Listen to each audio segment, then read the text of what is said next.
আমি doctor A K M Mahbubullah Jashori আপনাদের সকলকে জানাই সালামুন আলাইকুম। ইসলাম কি কোনো ধর্মের নাম? একটু ইসলাম শব্দের অর্থ দিয়ে বিবেচনা করুন। ইসলাম অর্থ শান্তি, আর যে ব্যক্তি ইসলামকে মেনে চলে তাকে বলা হয় মুসলিম। মুসলিম অর্থ যে নিজে শান্তিতে থেকে অন্যকে শান্তি প্রদান করে।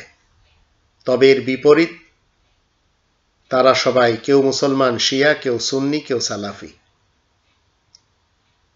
যারা নিজেরাও শান্তিতে থাকে না, অন্যদেরকেও শান্তি প্রদান করে না, তবেই তো তারা সবাই শিয়া সুন্নি সালাফি মুসলমান, একে অপরের সাথে মারামারি কাটাকাটি করেই চলেছে।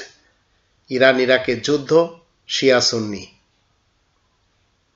ইরাক কুয়েতের যুদ্ধ সুন্নি সালাফি, ইয়ামান এবং সৌদি আরবের যুদ্ধ শিয়া জাইদি এবং সালাফি, পূর্ব পাকিস্তান পশ্চিম পাকিস্তানের যুদ্ধ শিয়া এবং সুন্নি মুসলমানদের।